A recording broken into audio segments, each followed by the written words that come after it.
Hi, everyone. Welcome to the Nerdy Harry channel interview. I am Anthony, and our guest this week is the very, very funny Tom Ayers. This was a great interview. Tom told some great stories, and I don't know if it was really as much an interview as it was me just laughing at the whole time. This was just great talking and getting to know more about Tom. Hope you guys enjoy this. Please let us know what you think, and hope you enjoy.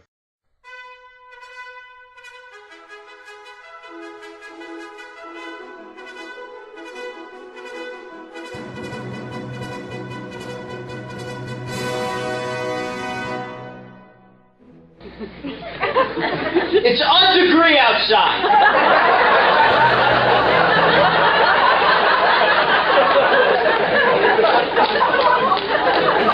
What? I'm from LA. Can you tell?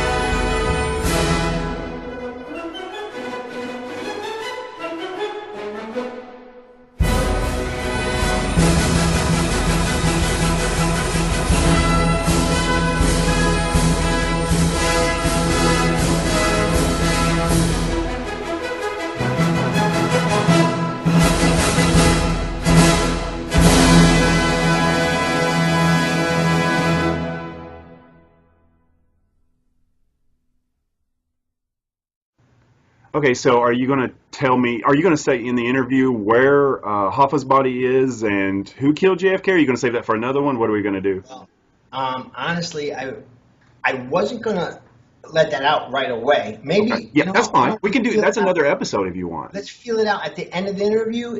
If I feel just kind of sniffle a couple times, and I'll know that that's the question that you're asking me. Yeah. You want to bring up the Hoffa thing, and then if I sniffle back, Okay. and then it kind of caught. Right. Now, is this gonna be kind of hard with your cold and everything? Because this might throw me off. Well, I mean, like my regular cold is like. Oh, okay. I see the And difference. the sniffle would. Right. See, that second sniffle, that's supposed to lead me into the Hoffa kid JFK. That's kind of like a De Niro sniffle, so I got that. That's acting sniffle. You see the difference. That's good. Okay, so, all right, we'll go ahead and get started here. Let me hit record. Okay. Okay. Hi, everyone. Welcome to the Nerdy Harry channel interview. I'm Anthony, and today my guest is the very, very funny Tom Ayers. Tom, how are you? No. This is... How's your cold, by the way? It's going really good. Oh, this is great. Thank you so much for being here for our channel, Tom. This is so awesome of you. Absolutely. I'm psyched you asked me, so. Yeah. Very cool. Yeah, awesome. Well, that pretty much wraps it up.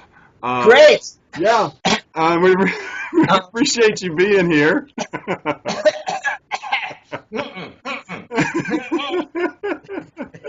No, man, this is so great that you did this. Tom, I am such a huge fan of yours.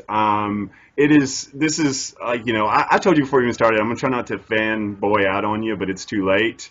Man, this is so great. How have you been? Have you had a great week? Everything going good for you? It's going good. Been busy with the summer is my favorite, so I try and get to the beach as often as possible. Which, as long as I feel like as long as I don't run away from work too much, then I'm cool. But I find myself going, oh, I could put that off. I can put that off till November. Now, if you're like me, when I go to the beach or pool or the shower, do you wear a shirt? Like, because I'm that shirt guy, No, I shower with my shirt on. I don't ever take a shirt off. Exactly. Never. Because then people start following me. And it's just weird. Ugly. I never realized how truly out of shape I was until I went to Cancun, Mexico for our honeymoon last year. That's when you realize, number one, I'm really, really white. Yeah. And number two, I really, really don't work out. I mean, This is so. It was so pitiful. Yeah.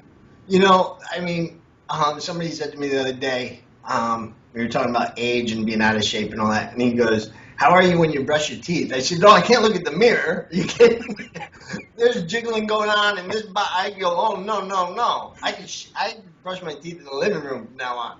There's too much shaking going on." I so admire those people that like are, actually at this point 30 and up that want to stay in shape because Yeah. it's like, why? I mean, I get it. I respect you, and that's so great. But, really, we're all going to the ground sooner or later. Let's just be realistic, So, I mean, I just don't. I'm like, hamburger. Nice. So, My grandmother, I think she had the first fake boobs ever made, and they were like paper mache. I mean, I remember as a little kid, she'd come home and go, "God, didn't you shame to come hug Mom?" And I'd hug her. I'd be like, "Ow, ow, ow!" It was like she had her knee in my chest. I was like, "Ow!" And then this is terrible. I'm saying this. This is terrible. No, this is but great. when she died. Oh no.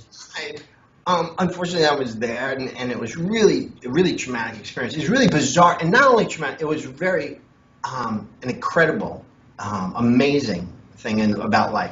But all in all, after putting that aside, there was this little old woman and these two bumps in the bed. And I thought to myself, wow, this is what's going on in my head when life is passing through the channels that it goes to the other side, and I'm going, what are we going to do about those boobs? Do we keep the boobs? Do we sell the boobs? I don't know. Or donate them to a museum? Maybe donate them for this way, because you show you're not all about the money. Exactly, it would be donating. And it would be for like knee surgery for people who have new knees. Welcome to the mind of a comedian, Tom Ayers. That was wow. I am so going to hell for this. I'm going to hell, and this is your fault. Oh, remember that interview, Tom? Oh boy! Wow. No, this is so great. Remember when you said, "Is there things you want to talk about or don't want to talk about?"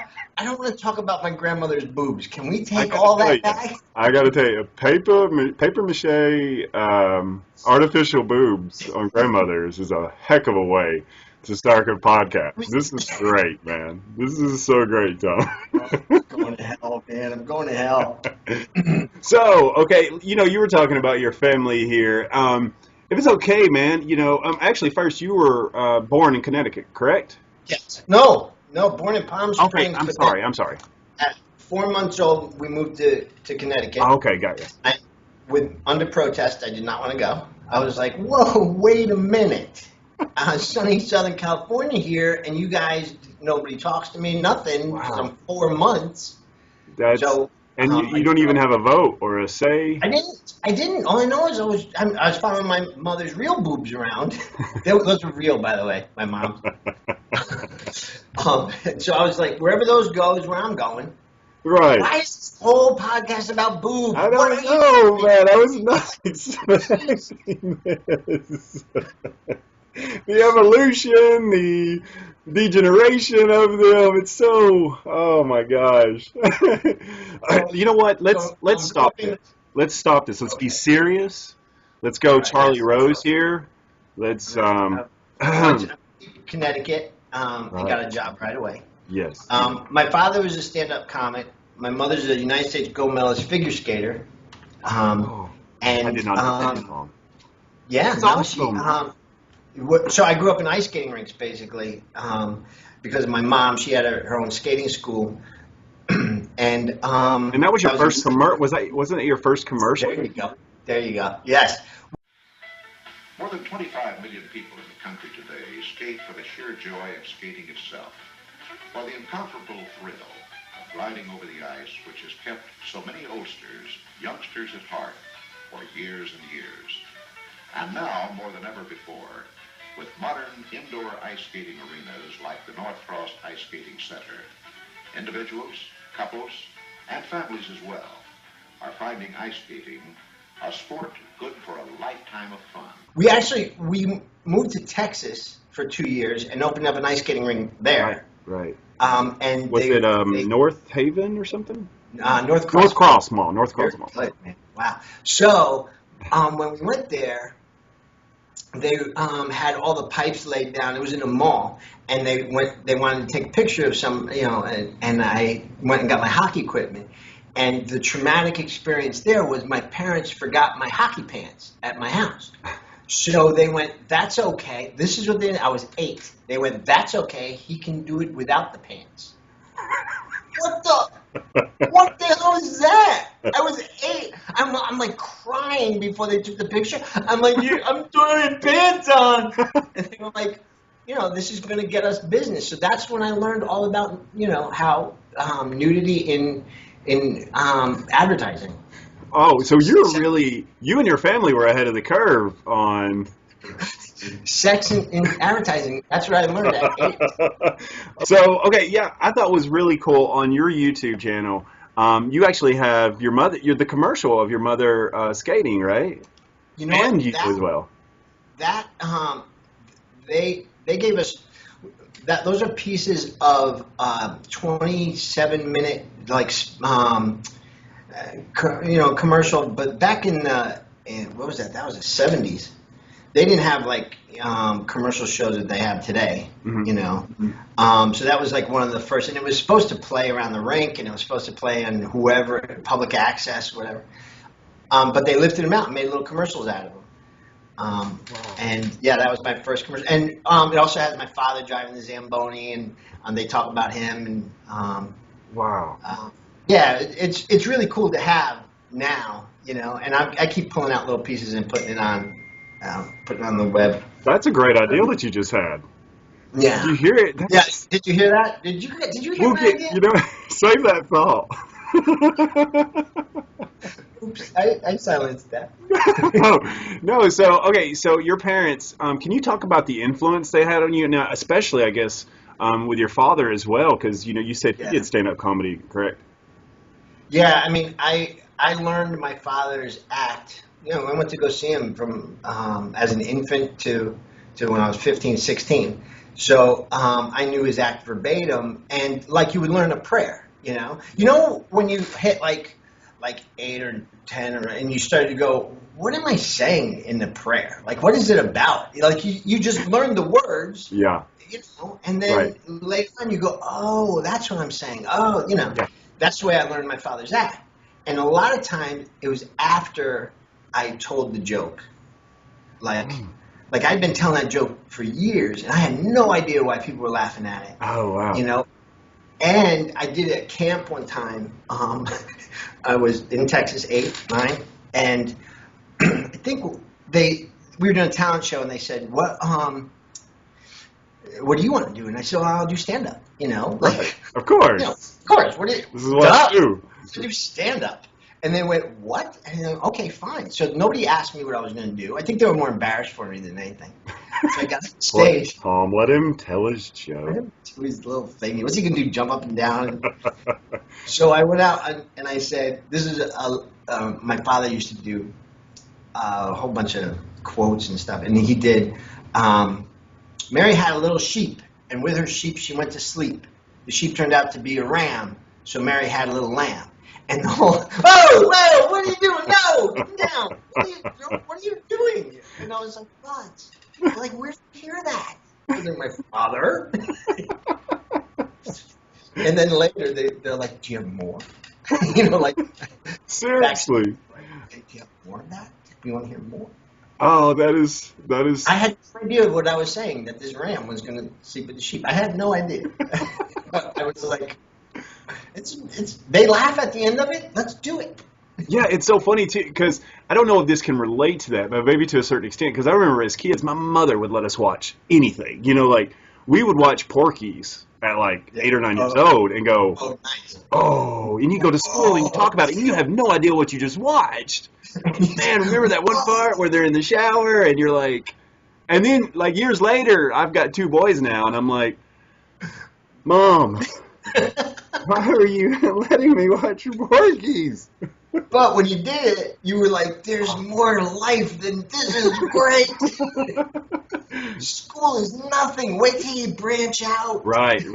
Mom, don't even worry about Birds and the Bees. Porky's 2 actually covered that. Porky's too. So, but no, we were talking about your parents, and I want to say, in all honesty and seriousness, the best YouTube video I've ever heard is from the one you posted of your dad with the voicemail, and oh man, yeah, that was heavy duty, and it's in this.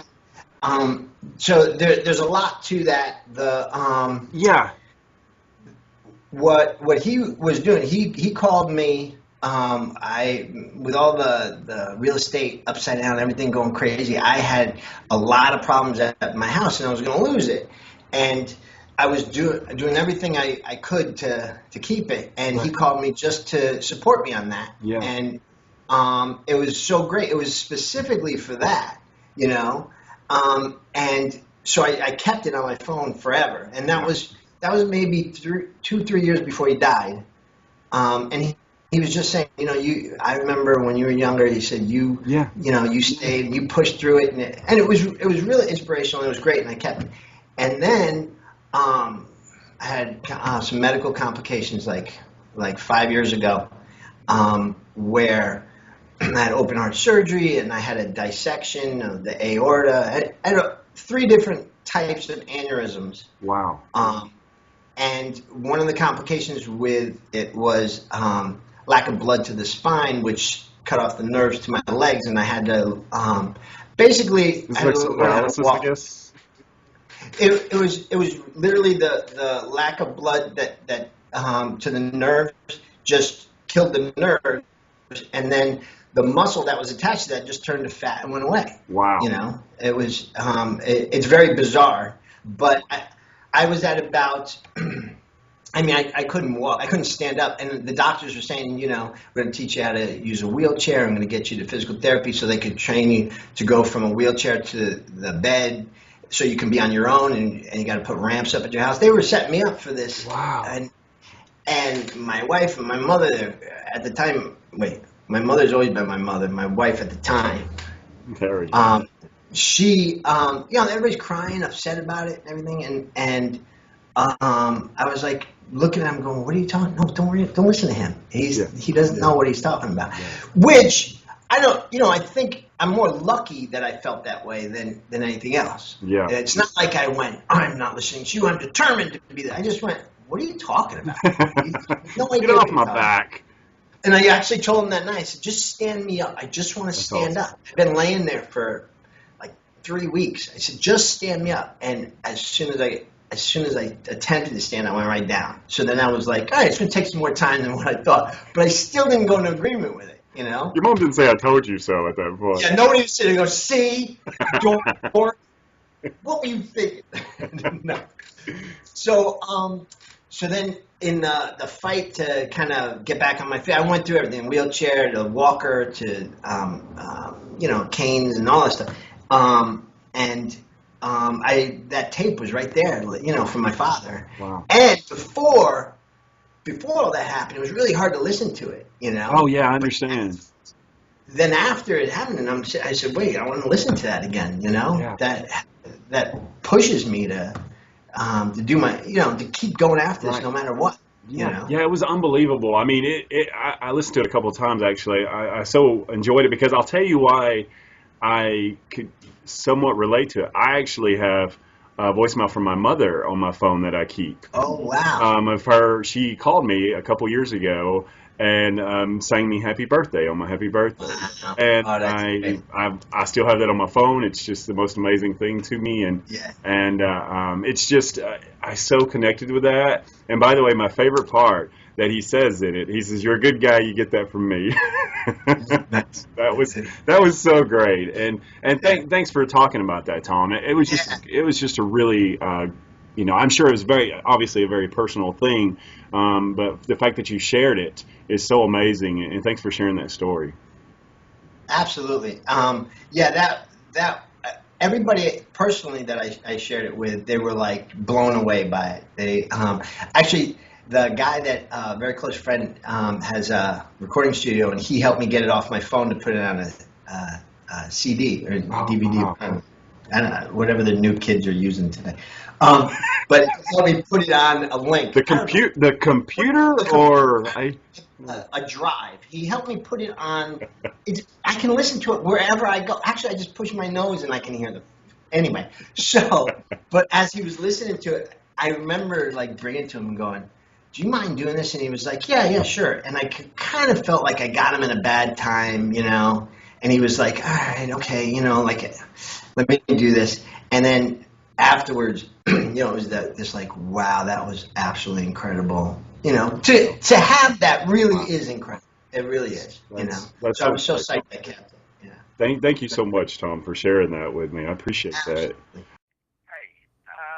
I'm just getting ready to go to sleep, and I got to thinking, I know how difficult all of this shit is for you, and I appreciate how difficult it is. But I also remember the guy that didn't graduate from high school, and the minute the sun came out, spent the whole summer going to summer school so that he could get his GED. There was a determination and a fighting spirit in there that just didn't quit. And there is nothing in this world that can defeat you. Nothing. It's all up to you. So that's all. Mom and I were talking and just going to sleep, and I said, I got to tell him. Because when I was having my difficulty, you told me I was a nice guy. Now, I know you were bullshitting, but you did. You told me I was a good guy, and that's what I liked. And you're a good guy, which, you know, you get that from me. But anyway, seriously, Tom, you can do anything. I love you. Good night.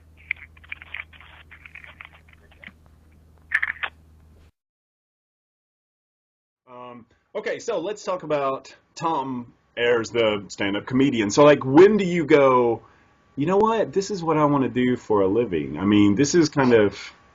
That literally was, I'm watching my father. That was it, really, that young of an age. 5 years old, I went, that's what I'm going to do. Wow.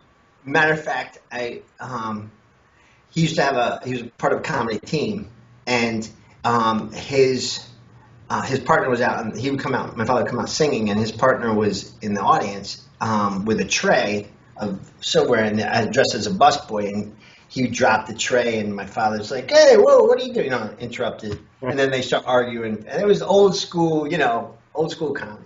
So his partner said, and my father said, "Here, hold his jacket, and when he comes by, he'll give you his busboy vest, and you give him the jacket." And I was standing off on the side, and I was like, "I'm in show business.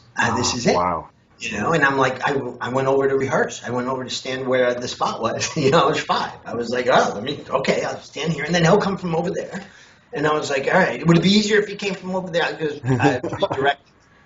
Right. Anyway, so he got on stage, and this woman turned around sitting there, and she looked at me, and she saw me beaming, you know, like I'm in show business. And she mouthed, she was like, "Great job." And I was like, "Please, that was so simple, lady." What do you know, lady? What do you know? I know it's for the little people like you. That's what I did. Watch the show. Don't worry about me. Exactly. I got so that's covered. kind of new then, you know. And then there was a detour. I was going to be in a rock band. I was in a rock band from 13 to 18. And that's where all the hair came from. And, yeah, I've seen those pictures about you. Yeah. And then my father said to me, "You look nervous in the band." He goes, "You should do stand up to break the nerves, you know, so you won't be nervous, because obviously in stand-up, it's in one, and you're trying to pull a physical reaction out of an audience. That's the job. Where if you're in a rock band, you turn and look at a wall, you know. Yeah. It's so easy, the rock band thing. So everybody makes it like it's a hard thing. It's not. It's really easy.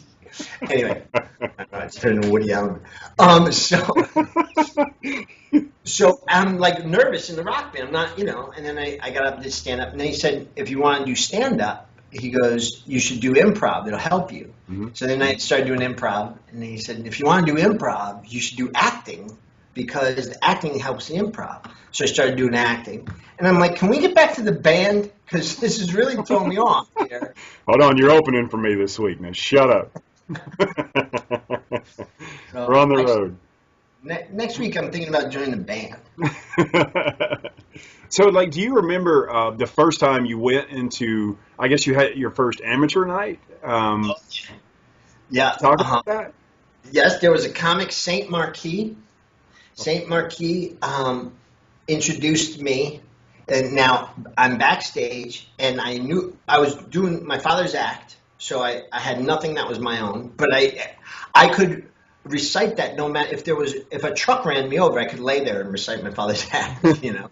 So I knew I was set, but I was throwing up backstage because I was like going, oh my God, I'm going on stage, I can't, you know. Wow. And the MC introduced me, his name's Saint Marquis. He goes, this next guy has never done this before, but he's got a cute little ass, Tom Ayers. And I was like, what the hell? What kind of intro is that? I was like, my father was never introduced like that ever. Wow. So I was 18. I did his act. I got laughs. And afterwards, people were like, wow, that is your first time? That's great. And I was like, yeah, I don't even know what just happened. Wow. I was like, I'm numb. I don't even know. That's so eventually I started adding my own lines with no laughter at all. It's like, I know I'm going to add this one joke, you know. Yeah. And I get all these laughs from the other thing, and then I get to that and just crickets. And I was like, wow, I got some work to do. Okay, so I have my first amateur night for you, okay? Yeah, there you go. So 20 years old, I'm 20 years old, and this is all I ever wanted to do was do comedy, like stand-up. I mean, everybody, you know, I've mentioned this in interviews before where, that sounded so professional, didn't it? In interviews before, I spoke to others. But no, I told others before that, you know, growing up, that's what I wanted to do, like stand-up comedy. I loved how people could get up there and make you laugh. And to me, there was no greater feeling than making my mom laugh. I loved making my mom laugh. And it was really hard to sometimes. But, I mean, if I could make my mom laugh, it just made me feel so good.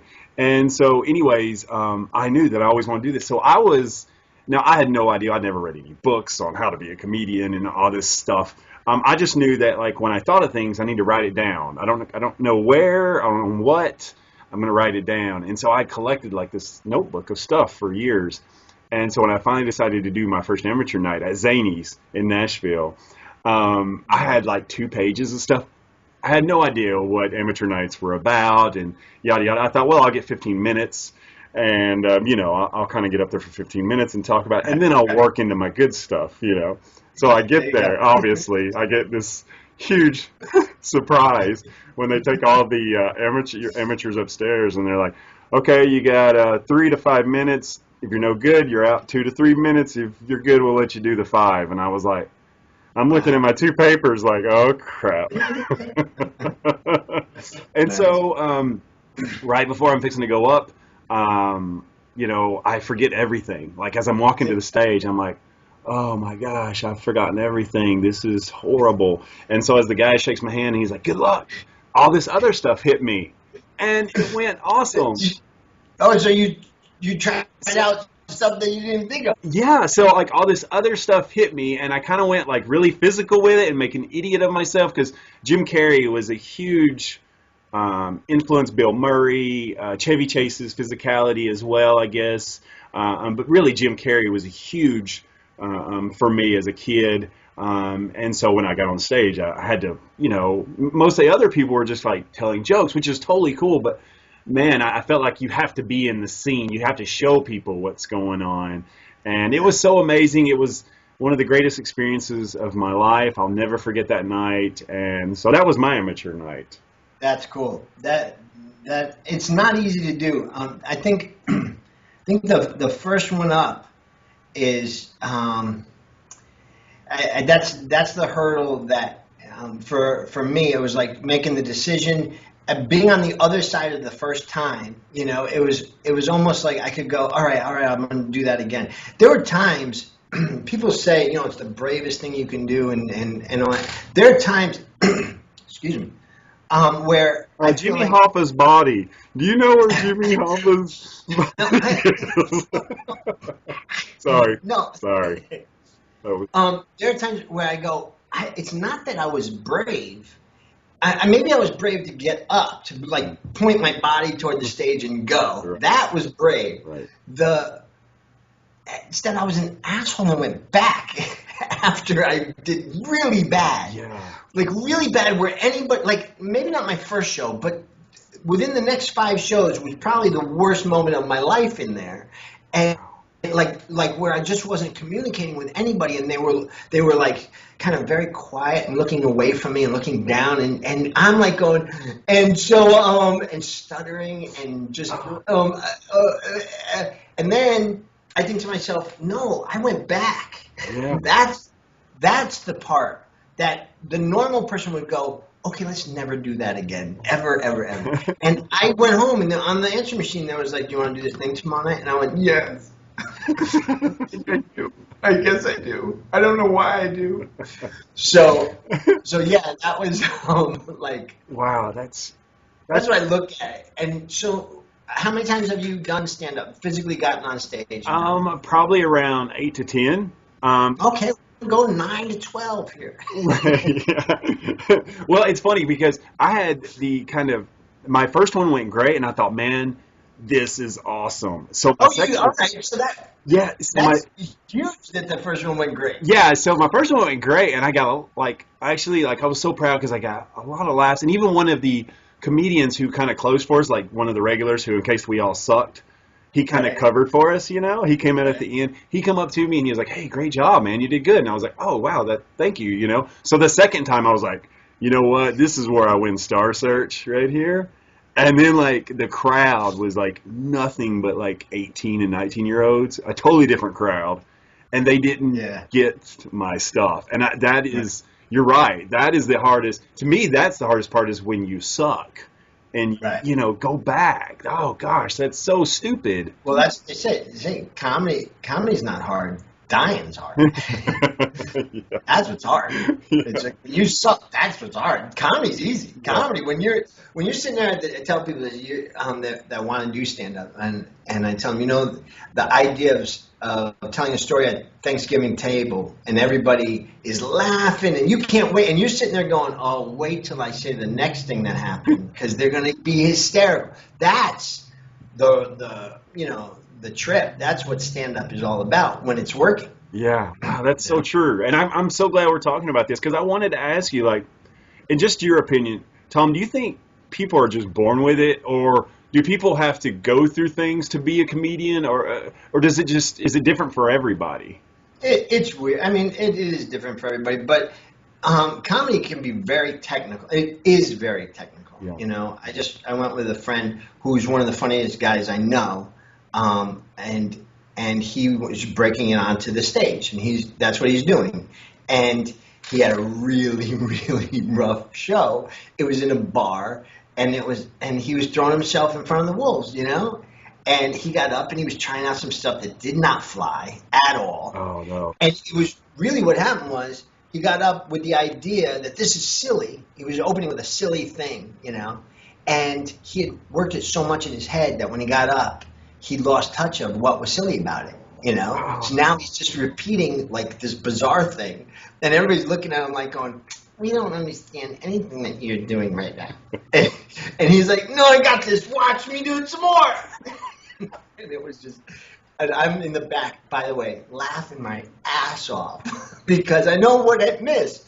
I know technically where it went, you know, where it went awry. So, yes, I mean, obviously, you have the very, very dry people and or people who, you can't tell somebody they don't have a sense of humor. Nobody believes they don't have a sense of humor. Everybody thinks they have a sense of humor to some degree, you know. So if some, and a lot of them who are trying stand up, and you go, really, dude? Like, what is it about you that goes, I want to play this hand in life? And sometimes they're hysterical. Yep. They have one or two shows that you go, oh my God, that was brilliant, because it was technically, it just felt right, you know. And then they start to get the wrath of, you know, wait, like what you said, your second show was kind of like, you were like, no, it's not working. Then what happened? What happened? Yeah, yeah. But stage time is everything, and you learn. You know, you get up and you've heard stage time is everything. Yeah. You just go until you start to piece it together, and you go, okay, I can't open with this joke. I have to open with this joke right now, or I have jokes that I know do not work as my first joke, and they'll kill. I could, you know, midway through, or I'll close with it because I know that's solid. But if I walked up on stage, they don't know me yet. Yeah. And just blurt that out. Technically, they're like, no, we don't know you yet. Let me ask a question then. So, is there ever that arrogance that comes out and goes, no, let me try it again? Just all the time. Oh, yeah. Oh, yeah. That's dangerous, and right? I would imagine. It's dangerous, but also, it's also, to me, it's gold for the comic, because you go, I'll try something out 3 or 4 times, and if it doesn't work, it really depends on how hard I laughed at it the first time. I'm like, they don't know what works. Not I know what works, so I'll get up and do it again, and again, and again. I'm like, damn it, why is this not working? You know, but I'm like, I know this will work, and then it's like I eventually drop it, or for some bizarre reason, it'll start to work. You know. Wow, that is. There's a bit that I do that I wrote, and it happened exactly like that, where I tried it out in my hotel room, laughing my ass off. I was like, oh, this is so funny. I got up that night, and you hear just crickets. People just staring at me, and I was like going, okay, what went wrong? So there was a 4-show weekend, Friday and Saturday. So the second show, I couldn't wait to try it again. Same thing, all 4 shows. I could not, and I was like, I'm not letting this go. I will not let this go. And then it actually, I don't know if my attitude towards saying it just got more relaxed. I mean, it's so subtle, the things that can happen. And then next thing you know, it's one of my favorite bits today that I go, if I had 30 seconds left, then I just jump into that a little bit, wow. You know. So now that brings me to another question. That's cool that you mentioned that. So like if you're having a really crap day, okay, and now you got to get on stage, is that so much harder to do, or does it matter what mood you're in to do your comedy? Yeah, I mean, I enjoy stand-up so much that it'll take me out of a bad mood, you know. That's cool. It'll get me. So what's more of a factor is if the audience is in a bad mood, you know, and they say there's no such thing as a bad audience. So you sit there and you go, okay, what am I going to say to relate to this audience, you know, and to warm into my act, because, you know, I mean, I remember doing stand-up at 18, 19 with the long hair. It looked like Robert Plant. My opening line was, I look like Robert Plant, Peter Frampton, Roger Dolce. Yeah, I look like everybody. Bette Midler, Barbara Streisand, David Coverdale, Greatest American Hero, Benji. I would say everybody. Benji? Yeah, Buffy and Jody, both. Yeah, I look like everybody, right? So that was my opening. And I was working this club for Hasidic Jews that they had the curly, you know, right. the curly Q on the side of, you know, the earring. Gotcha. And I'm like, I'm going up and I'm like, really? I'm going to go up and say, I look like Robert Plant? That's my opening line? I'm like, I have no idea what I'm going to do. Oh, my gosh. And I went up and I did my father's act. And then somebody yelled out, like halfway through, somebody yelled out, Robert Plant, because I look so much like him. Yes. I was like, oh my God, man, you know. But That is awesome. if I had jumped on stage, I still think I would. Wasn't going to get him with just my regular opening, you know. Yeah. But the fact that somebody else yelled it was great. That is so awesome. Tom, Yeah. I got a question for you. Who are some of your comedic influences growing up, or even today, for that matter? I mean, I'm all over the place. Don Rickles was my absolute favorite growing up. Wow. I got to meet him a couple times. My father, his manager, was Don Rickles' manager, and Wow. so we would go see him in Atlantic City, or we go. Matter of fact, I met him when I was just starting comedy. I was going to say, please tell me you have a Don Rickles story. At 3 months, 3 months I was doing stand up, and I had, the really long hair. I was like glam rock, you know. I mean, Like I said, I've seen the pictures. yeah. I wore the eyeliner. I did it. Okay, I did it. Anyway.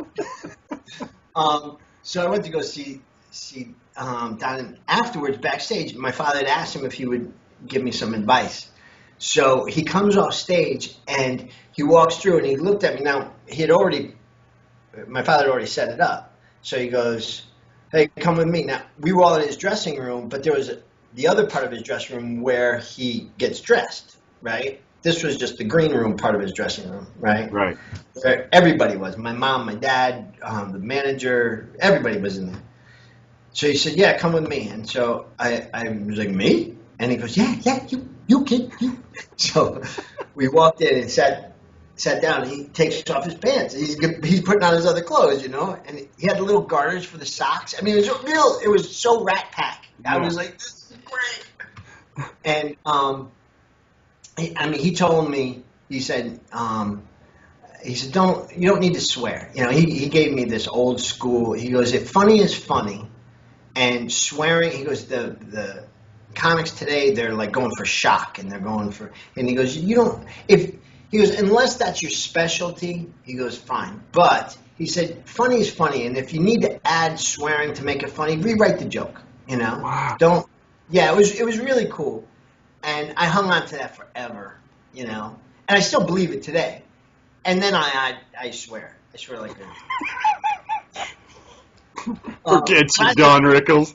What do you know? What have you done? The first thing he said to me, like when we were all standing there, and he walked in the main part of the dressing room, he grabbed me he goes, "This is the kid?" This, like that, to my father. And my father goes, "That's What's her my name?" son." And he grabbed the back of my hair. And this is so politically incorrect today, but you have to know, when you're insulted by Don Rickles, that's like a highlight of your life. Oh, no. You know? And he goes, he grabbed the back of my head. He goes, "Hey, kid, you queer? You queer, kid? Is that what's wrong? Is that what's wrong?"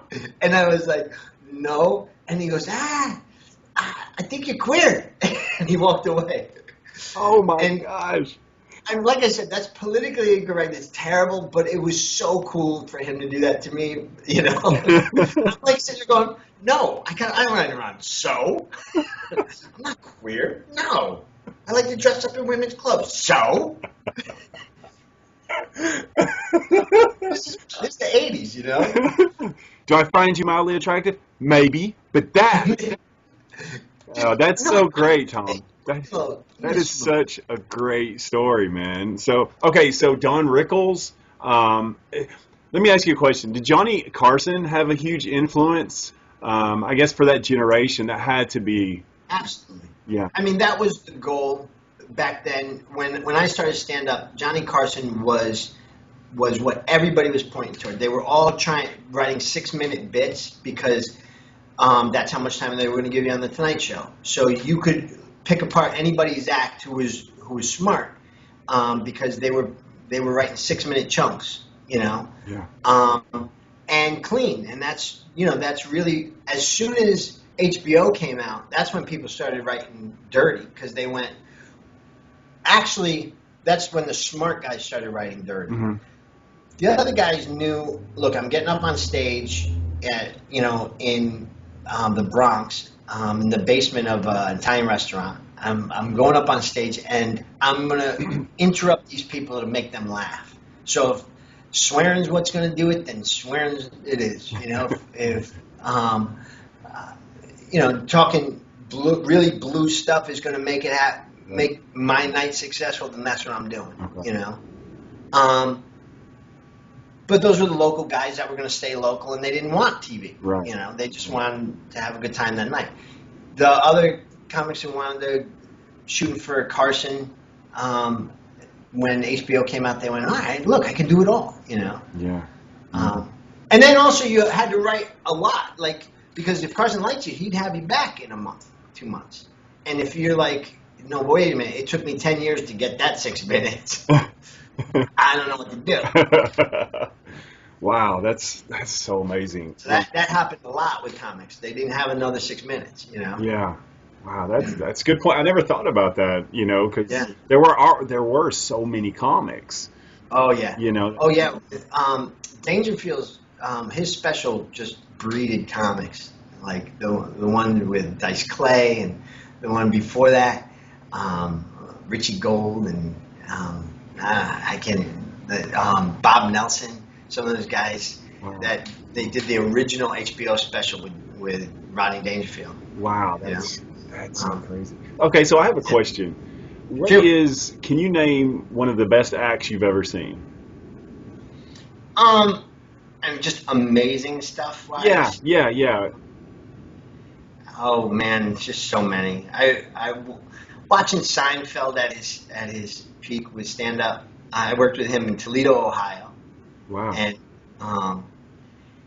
he just, watching him work was just amazing, you know. I also,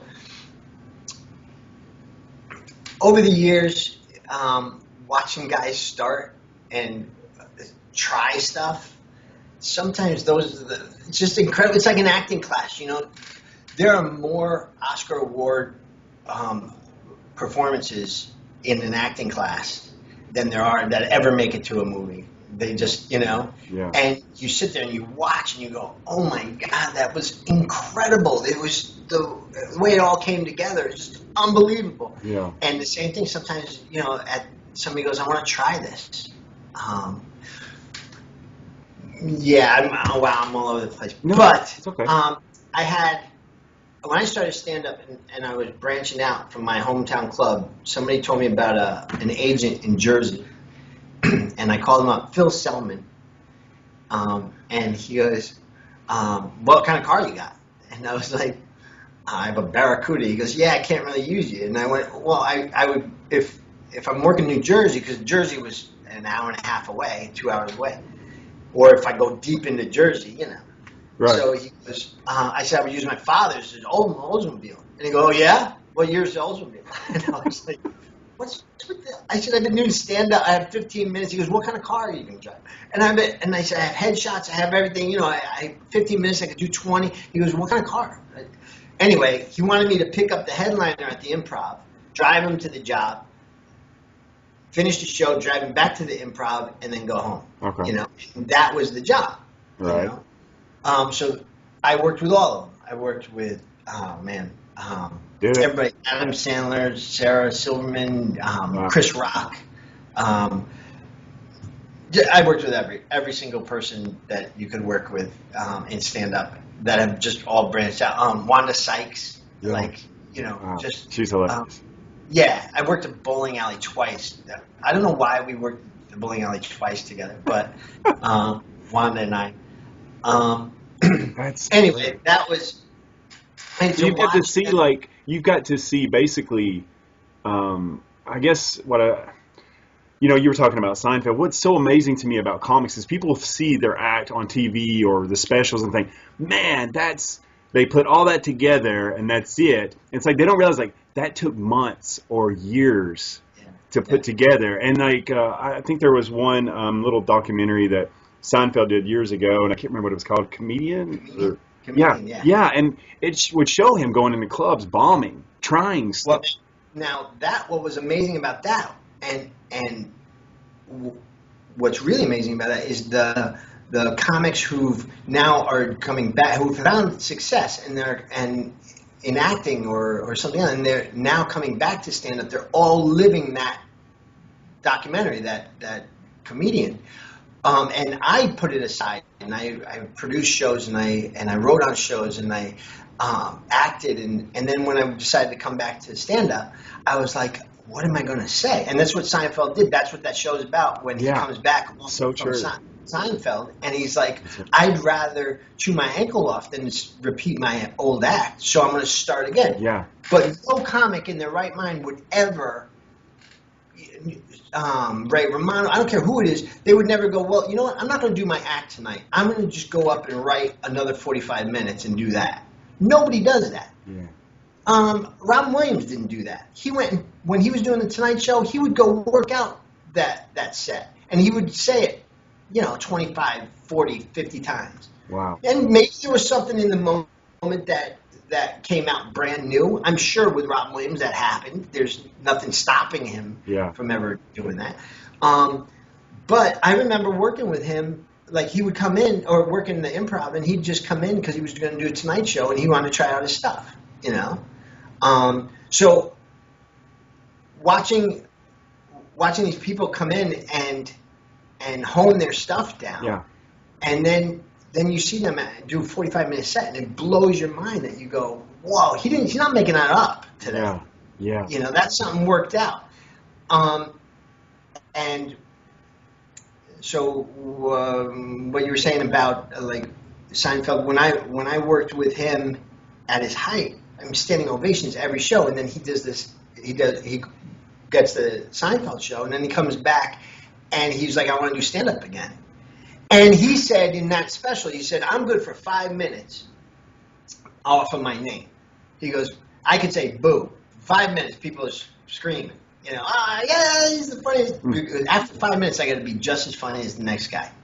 He goes, because they turn on you quick. You go, wow, what happened? Wow. So that show was really cool to me. A matter of fact, when he says one of my favorite lines, I quote him all the time, because he got off stage at the Comedy Cellar after. Yeah, I remember that. And he comes up and he goes, that was monkeys throwing shit. And I'm like, I can't tell you how many times I've walked on stage since then, going, wow, that was so descriptive. Wow. So specific. That was monkeys throwing shit. Wow, that's such great stuff, Tom. Thanks so much for talking about that. But it's funny. This is a great segue. You mentioned acting. So how did that come about? When you go, you know what? I want to be in front of a camera now.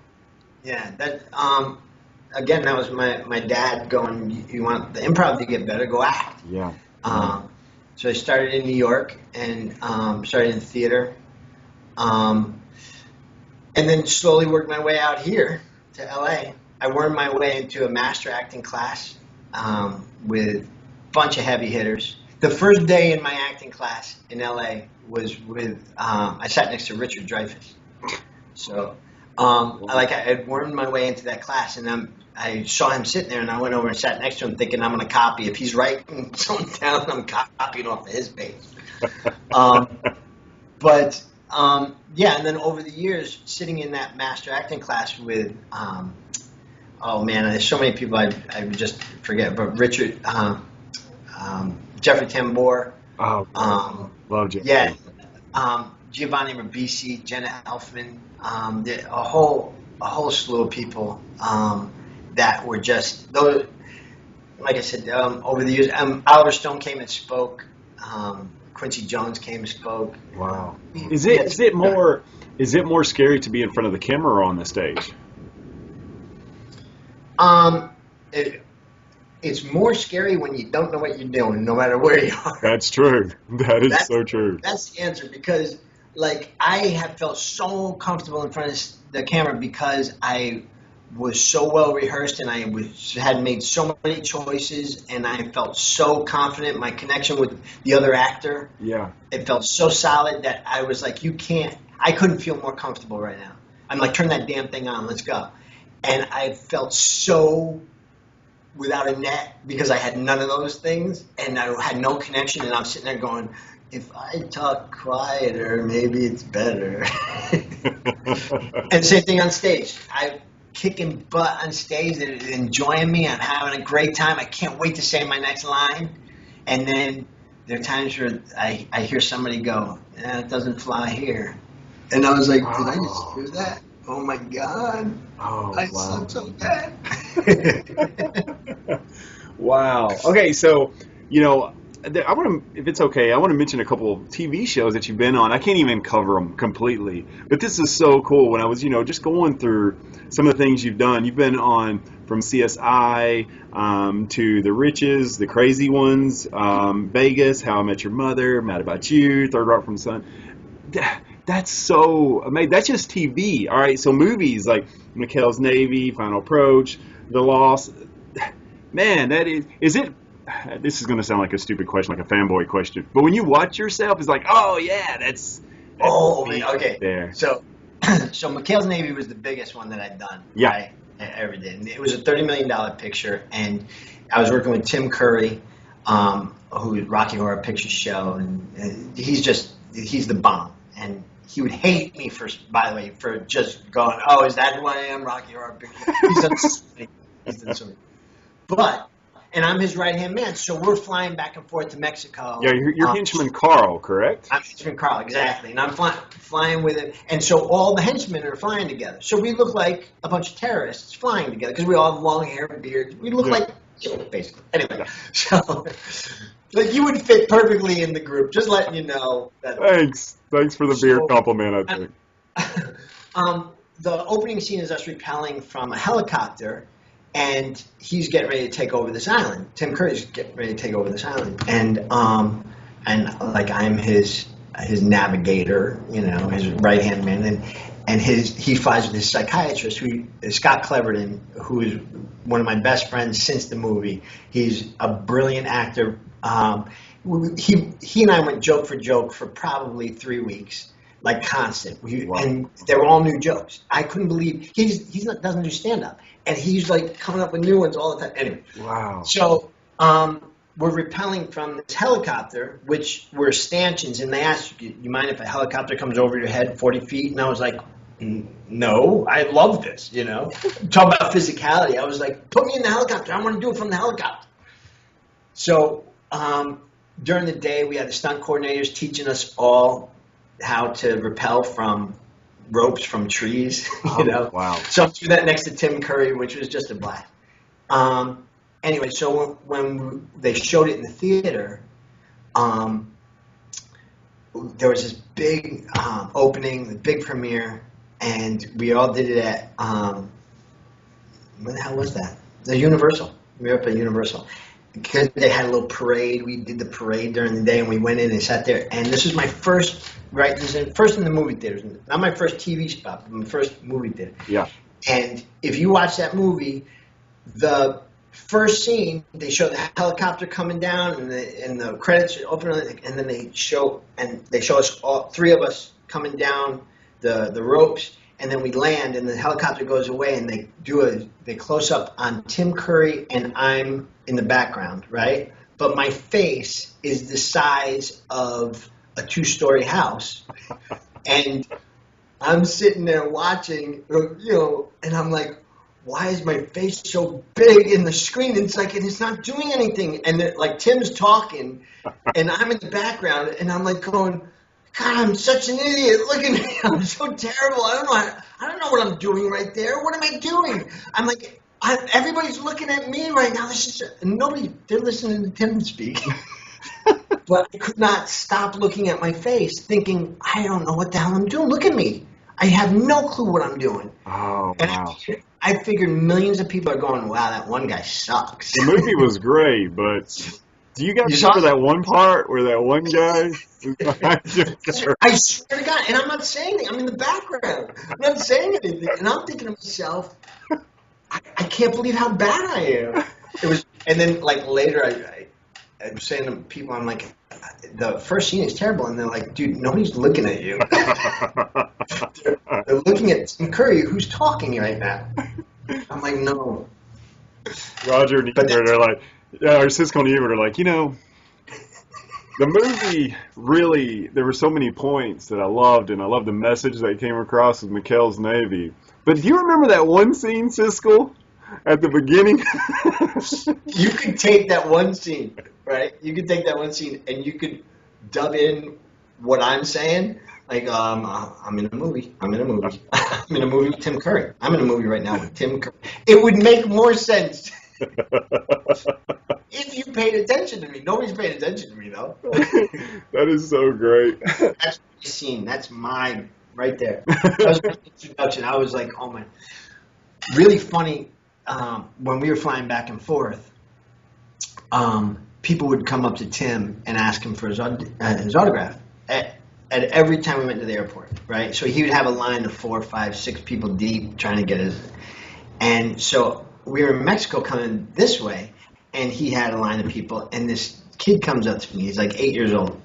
He comes up to me, and he's got his pen and paper. He said, "Can you sign?" And I was like, "Oh, you know what?" I said, "You want him, right?" And I pointed.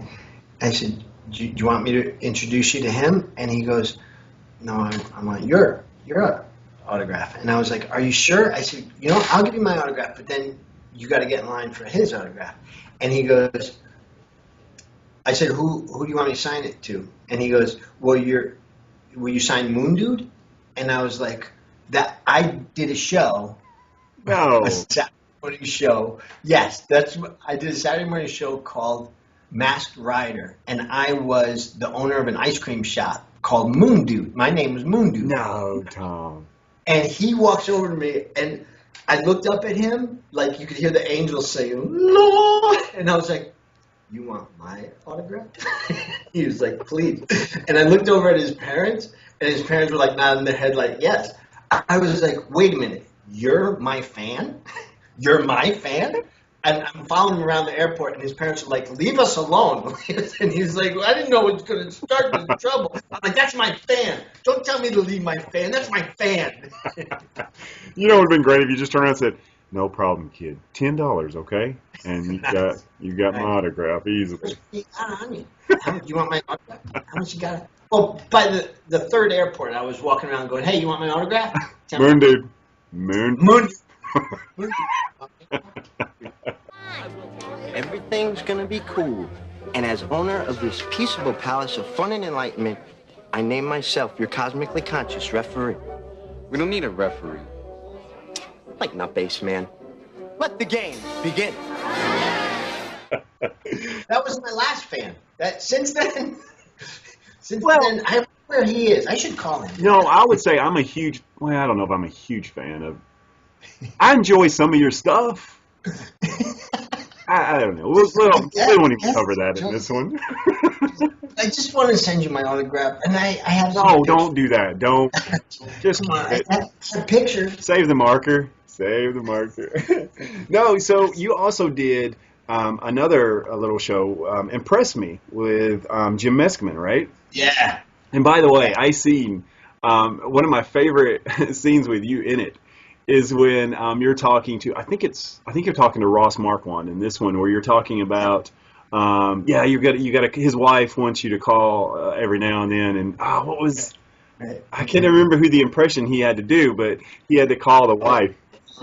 That was Pacino, wasn't it? Yeah, but it was, I cannot remember, but it was so great. You're like, yeah, every now and then. You just have to check in with her or something. And that was. I think it was De Niro. I think it was De Niro. I don't even. It was so great, but I wanted to read something real quick. Jim Meskimen gave me a quote. Oh my God. Yeah, and so this is what Jim said about Tom Ayers. Tom Ayers is awesome. He did a fantastic job as Wesley Fisher impressed me, and it was one of his few. It was one of his few homeless roles. He's an unsung actor. So thank you, Jim, for doing that quote. Oh man, that rocks. I love Jim. Jim's such a sweetheart. He called me up and he talked to me about Impress Me, and when I showed up that day, we were like rehearsing it, and the director came over and went, "Why is your guy so mean to me?" And I was like, "Huh?" I just made that choice that he's a really angry guy, And he goes, "Yeah, why is that?" And I went, "I don't know." He goes, all right, let's do it again. He goes, let's shoot it this time. He goes, just don't be so mean. And I was thinking, wait, we should rehearse this. Because I made all these decisions to be mean, and now I got nothing. What do you do? I need to be mean. I have to be really mean. And then what was so nice was it was like working without a net, and those guys are so great to work with. You know, they were so cool, and I feel like. I showed my friends back home that scene, and they're all like, wow, that is your dad, man. I guess I resorted to my dad because I didn't make these other choices. Wow. So, oh, my God, that is so your father. Look at it. They're like, wow, Tom, did you know you were doing your dad? No. Wow. But Jim rocks. Jim is one of my favorites. Yeah, his impressions are unbelievable. And now also, I actually got to see Ross Marquand at the there's like a Walking Dead convention that goes around. Yeah. Got to see him a couple months ago in Nashville, and that was really cool. But did you? Cool. Yeah, it was really cool. And but thanks again to Jim Eskelman for doing the quote. That was really awesome of him. I've been in the entertainment business for a long time. Met a lot of great people. Kevin Spacey, you know Kevin Spacey? No, he is. Not personally. Great actor. Better human being. He's a nice guy. Won't do a radio interview. But when there's a new movie out or a TV show, internet streaming hour-long Fincher film, he's got to go to NPR and publicize it, right? I guess so, yeah. Probably in the contract. Yeah. Wrong. You want to know why? He doesn't have to. Impressionists like you do it for him. Now, this isn't a job that you can tell your friends about. It's not a job that you put on your resume. This is a confidential service that you provide for my clients who happen to be A-list talent and pay top dollar for it. And, before we wrap it up, Tom, I want to talk about, I definitely wanted to mention this with all you guys, that I get such a great opportunity to talk to you and get to know you guys. Indie.com, I'm so thankful. Because, if people have listened to every single one of these interviews, they're probably like, oh, my gosh, he's talking about Indy again. But I don't care. They have given me the opportunity to get to know you guys, and you guys have become my friends. And can you just talk about what Indy, how that came about for you and what it's done for you? Absolutely. Nicole Greenwood, I knew her before she hooked up with them. So we were good friends, and it's very much what I love. What she did is the community of actors out here that really root for each other and really support each other. She actually took that to the next level, and she went, now let's support each other on the screen, and let's push them. And I mean, she and Sean and Neil, all those guys, they've really created an incredible support system, an incredible thing for a support system, Yeah. And what I love that she did was hooking us up with people that are outside. I mean, I know Nicole from an acting class, from friends of an acting class and acting, and we've acted together and we worked together. And then it can be very niche-y and very small.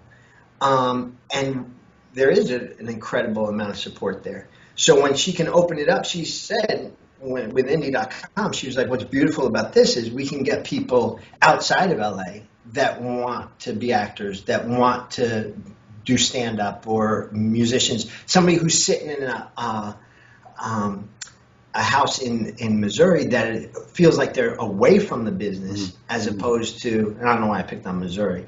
I guess those people in I don't really want to talk about Missouri.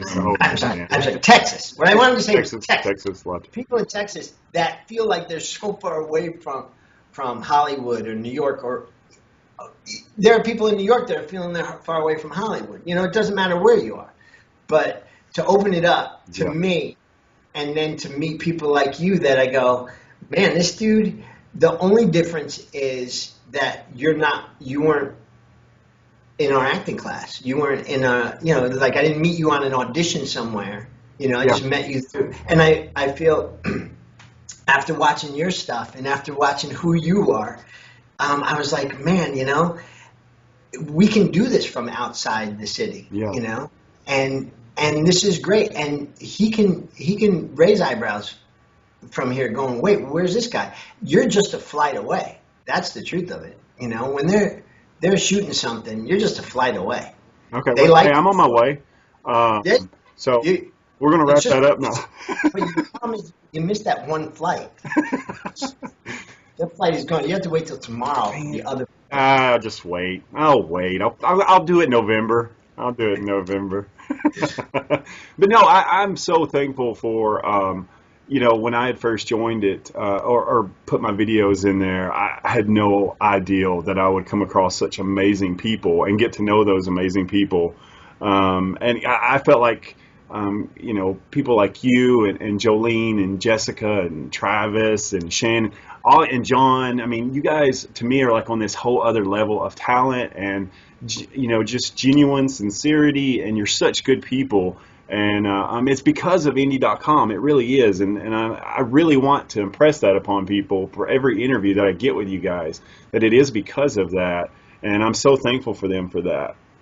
Well, I mean, as much as you're saying, I have to say, it was all my idea at the beginning. I had a thing called Mindy.com, and they came in and really just kind of took it out from under me. And the thing with Mindy.com was that I was going to open it up to the world, and they, I don't know. I don't like the sound of it. I see what they did. Without the M is so much better. No offense. Constructive criticism. What side are you on here? Well, nobody's paying me, so I'm on my side. You should have held out for the money. I would have given you some good money for that. It's Mindy.com. Mindy. Well, Tom, thank you so much for doing this. This has been so much fun. This is great. I really am psyched that you're doing this, and I mean, the fact you're a lot of the glue that holds a group of us together out here, which is really fun, and I'm impressed with your stuff. You talked about your job, your day job, and you go, I don't know. And it's so easy to chalk it up and throw it up and just, that's not me, it's not my life, it's not what I do.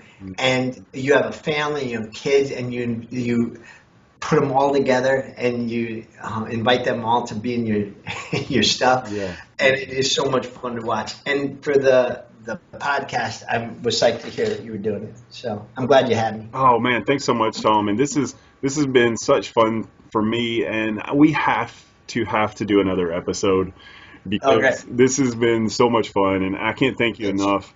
And what's that? This is part 1. And in the next episode, I think I really want to get more into history, and maybe mysteries. It's important that we pick up. While I got you here real quick, I have this idea for this website. It's Cindy.com. So what I'm going to do is, it's more like a galaxy thing. People from all over the galaxy can send in. Be careful. Don't Google Cindy.com because I think you might be upset. That's true. It's with an S-I-N-D-I. I was going to say, because the C-I, there's a little guy that I met. Tom, thanks again so much for doing this for me, and I can't wait to talk to you again, buddy. Looking forward to it, man. Thanks, man. Bye. Hey, everyone. This is Anthony again. I just wanted to take a second to thank Tom Ayers again for the opportunity to get to know him some more. It was a great, fun interview. Laughed most of it. And so, but how can you not? The guy's just naturally funny. So thank you, Tom, so much for taking the time to do that. Also, thank you to Jim Meskimen for the quote that he gave us about Tom. So thankful for that. If you can, also check out Tom Ayers on Facebook. He has a fan page. That's TOMAYERS. That's Tom Ayers. He also has a YouTube channel. So check that out. Subscribe to that. And also check out the Nerdy Harry channel. We're on Facebook and YouTube as well. But again, thank you so much to Tom Ayers, and look forward to talking with him again. Have a great day, everyone. See you on the next one. Bye.